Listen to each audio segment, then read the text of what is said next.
সারা দেশে বজ্রসহ বৃষ্টি হতে পারে বলে জানিয়েছে বাংলাদেশ আবহাওয়া অধিদপ্তর। আগামী 3 দিন পর্যন্ত এই বৃষ্টিপাত অব্যাহত থাকবে বলে জানিয়েছে সংস্থাটি। আবহাওয়া অফিস জানায়, আগামী 24 ঘন্টায় রংপুর, রাজশাহী, ঢাকা, ময়মনসিংহ, খুলনা, বরিশাল, চট্টগ্রাম ও সিলেট বিভাগের 2-1 জায়গায় অস্থায়ীভাবে দমকা অথবা ঝড়ো হাওয়া সহ বিদ্যুৎ চমকানো বা বৃষ্টি, বজ্রসহ বৃষ্টি হতে পারে। সারা দেশে দিনের তাপমাত্রা প্রায় অপরিবর্তিত থাকতে পারে এবং রাতের তাপমাত্রা সামান্য হ্রাস পেতে পারে।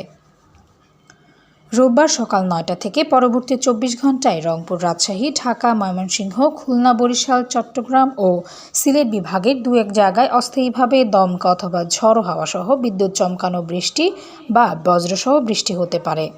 সেই সঙ্গে সারা দেশে দিনের তাপমাত্রা প্রায় অপরিবর্তিত থাকতে পারে এবং রাতের তাপমাত্রা সামান্য হ্রাস পেতে পারে।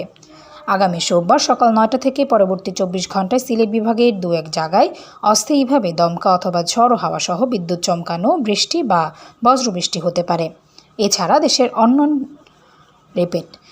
এছাড়া দেশের অন্যত্র অস্থায়ীভাবে আংশিক মেঘলা আকাশ সহ আবহাওয়া প্রধানত শুষ্ক থাকতে পারে। সেই সঙ্গে সারা দেশে দিন এবং রাতের তাপমাত্রা সামান্য বৃদ্ধি পেতে পারে।